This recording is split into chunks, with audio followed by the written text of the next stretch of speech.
Selamat pagi semua teman-teman. Perkenalkan kami dari kelompok 5 ingin mempresentasikan mata kuliah Sistem Operasi 2, di mana tema yang kami ambil adalah penerapan manajemen input dan output pada sistem operasi. Nah, sebelum kita membahas materinya, perkenalkan dulu, nama saya Syahrul Ramadan dan teman saya Winda Rismawati Situmorang. Oke, terima kasih. Baik, untuk mempersingkat singkat waktunya, kami akan membahas apa itu manajemen input dan output pada sistem operasi.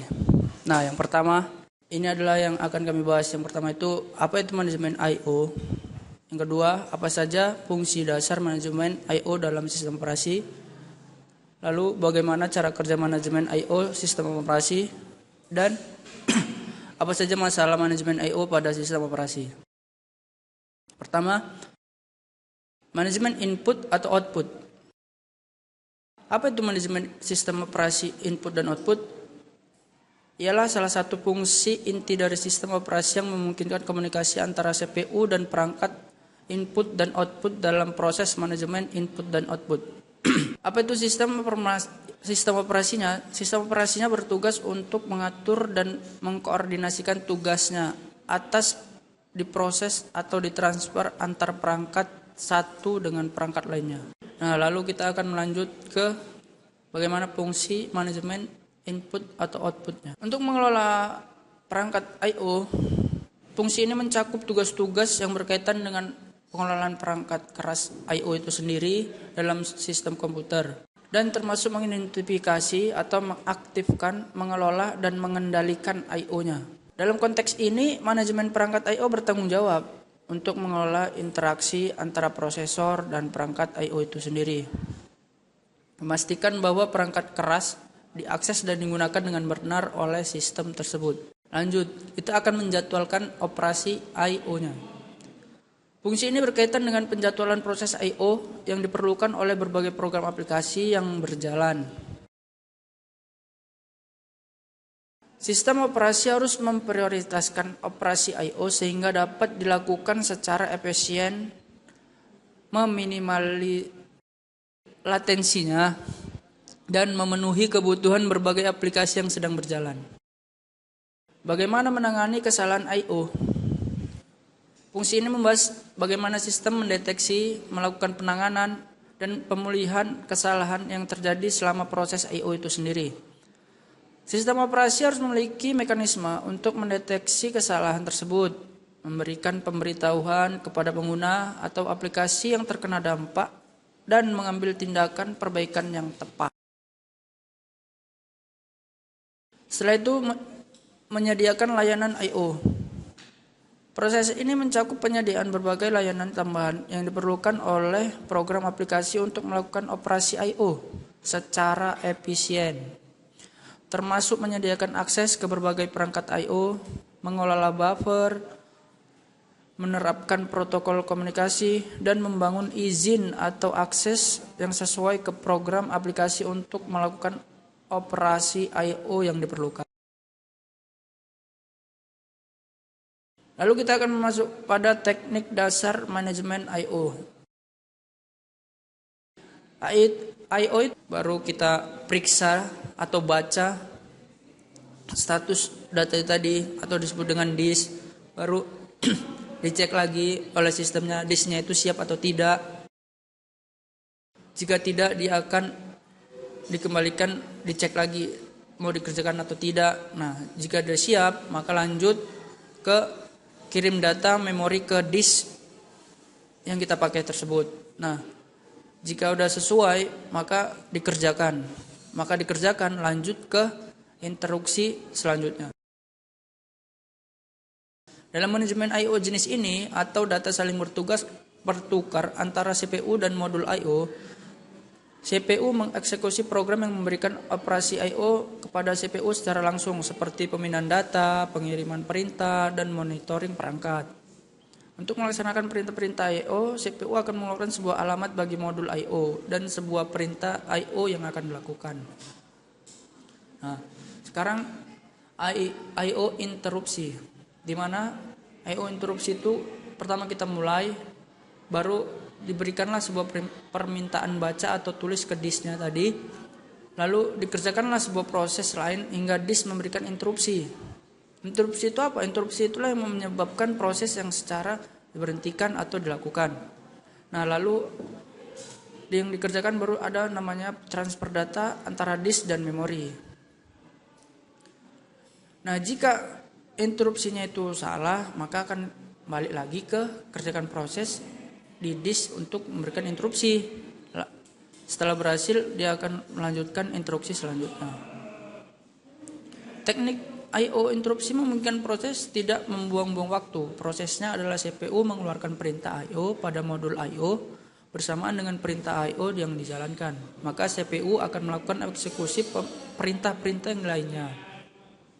Terdapat kemajuan dari teknik sebelumnya, yaitu CPU melakukan multitasking beberapa perintah sekaligus sehingga tidak ada waktu tunggu bagi CPU. Nah, ini adalah contoh direct memory access. Pertama itu dimulai, baru CPU melakukan setup pada disk untuk transfer DMA, baru transfer DMA itu melakukan device DMA memulai transfer independen CPU, baru CPU mengeksekusi proses lainnya dan ke instruksi selanjutnya. DMA memungkinkan perangkat I/O mengakses memori secara langsung tanpa melalui CPU, sehingga dapat mengurangi beban CPU dan meningkatkan kinerja sistem secara keseluruhan. Dalam skenario DMA, CPU hanya bertindak sebagai pengatur dan monitor, sedangkan operasi transfer data sebagian besar ditangani oleh perangkat DMA. Teknik ini sangat efektif untuk mentransfer data dalam jumlah besar antara perangkat I/O dan memori, seperti saat membaca atau menulis ke hard drive atau mentransfer data antar perangkat jaringan. Nah, selanjutnya akan disampaikan oleh teman saya, Winda. Baik, kita akan lanjutkan cara kerja manajemen I/O. Cara kerja manajemen I/O itu untuk program aplikasi membuat permintaan I/O. Fase ini terjadi ketika program aplikasi yang berjalan pada sistem operasi meminta operasi input-output. Permintaan input-output ini dapat berupa pembacaan maupun penulisan data dari perangkat I/O ataupun sebaliknya seperti hard disk, keyboard, mouse, atau printer. Misalnya, program pengolahan kata mengeluarkan permintaan I/O untuk membaca dokumen yang disimpan di hard drive. Sistem operasi menerjemahkan permintaan I/O. Setelah menerima permintaan I/O dari suatu program aplikasi, sistem operasi bertanggung jawab untuk menerjemahkan permintaan tersebut menjadi instruksi atau perintah yang dapat dipahami oleh perangkat I/O yang bersangkutan. Misalnya, sistem operasi akan menerjemahkan permintaan pembacaan file ke dalam perintah yang sesuai dengan format yang dipahami hard drive. Yang ketiga, sistem operasi menjadwalkan operasi I/O. Langkah ini melibatkan penjadwalan operasi I/O yang telah diterjemahkan oleh sistem operasi. Sistem operasi harus memprioritaskan dan mengurutkan operasi I/O sehingga dapat dilakukan secara efisien, minimalkan latensi dan memenuhi kebutuhan banyak aplikasi yang berbeda yang berjalan secara bersamaan. Hal ini melibatkan penggunaan algoritma penjadwalan yang tepat untuk mengatur akses ke perangkat I/O secara efisien. Yang keempat, perangkat I/O melakukan operasi I/O. Setelah operasi I/O dijadwalkan dan oleh sistem operasi, perangkat I/O yang terlibat akan melakukan operasi I/O sesuai dengan instruksi yang diberikan oleh sistem operasi. Misalnya, jika perangkat I/O adalah hard disk dan permintaannya membaca data dari sektor tertentu, hard disk akan membaca data dari sektor tertentu dan mengembalikannya ke sistem operasi. Yang kelima, sistem operasi memberitahu program ketika operasi I/O selesai. Setelah program I/O menyelesaikan operasinya, sistem operasi memberitahukan program aplikasi yang mengeluarkan permintaan. Program aplikasi kemudian dapat melanjutkan eksekusi program atau melakukan tindakan lain berdasarkan hasil operasi I/O yang dilakukan. Misalnya, jika operasi pembacaan file selesai, program aplikasi dapat memulai memproses data yang dibaca. Sekarang kita masuk ke masalah manajemen I/O. Masalah manajemen I/O biasanya itu bottleneck I/O. Keterbatasan bandwidth atau sumber daya perangkat I/O tertentu dapat menyebabkan bottleneck, di mana operasi I/O tidak dapat diproses dengan cepat, memperlambat kinerja sistem. Contohnya ketika CPU tidak cukup untuk kuat menangani permintaan banyak sekaligus. Misalnya, jika menjalankan aplikasi berat yang membutuhkan banyak pemrosesan, tetapi CPU memiliki keterbatasan, maka kinerja keseluruhan sistem akan melambat. Yang kedua, kegagalan perangkat I/O. Kesalahan atau kegagalan pada perangkat I/O dapat mengganggu operasi normal sistem operasi dan menyebabkan kehilangan data atau penurunan kinerja. Misalnya, jika sebuah hard drive pada sebuah server penyimpanan mengalami kegagalan, data yang disimpan di dalamnya dapat menjadi tidak dapat diakses atau bahkan hilang. Yang ketiga, operasi I/O tidak konsisten. Jika tidak dikelola dengan baik, operasi I/O yang tidak konsisten atau terputus-putus dapat mengakibatkan tidak konsistennya sebuah data, yang dapat menyebabkan kerusakan pada sistem atau kehilangan data.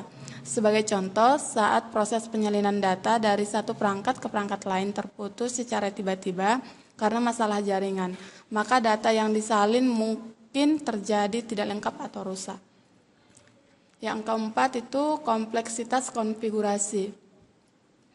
Konfigurasi perangkat I/O yang kompleks atau tidak terkelola dengan baik dapat menyulitkan pemeliharaan sistem operasi, serta meningkatkan risiko kesalahan konfigurasi atau kompatibilitas. Contoh perangkat I/O yang memiliki kinerja tinggi dapat menjadi tidak stabil ketika konfigurasinya tidak disesuaikan dengan tepat. Yang kelima itu ada latensi tinggi. Latensi yang tinggi dalam proses I/O, terutama pada operasi akses ke perangkat penyimpanan, dapat memperlambat kinerja aplikasi pada sistem secara keseluruhan. Sebagai contoh, ketika sebuah aplikasi database mengalami latensi tinggi dalam akses ke perangkat penyimpanan, waktu respon database dapat meningkat secara signifikan. Hal ini dapat mengakibatkan penurunan kinerja aplikasi dan pengalaman penggunaan yang buruk. Mungkin. Oke, sekian presentasi dari kami. Kurang lebih kami ucapkan terima kasih. Sekian dan terima kasih. Selamat pagi.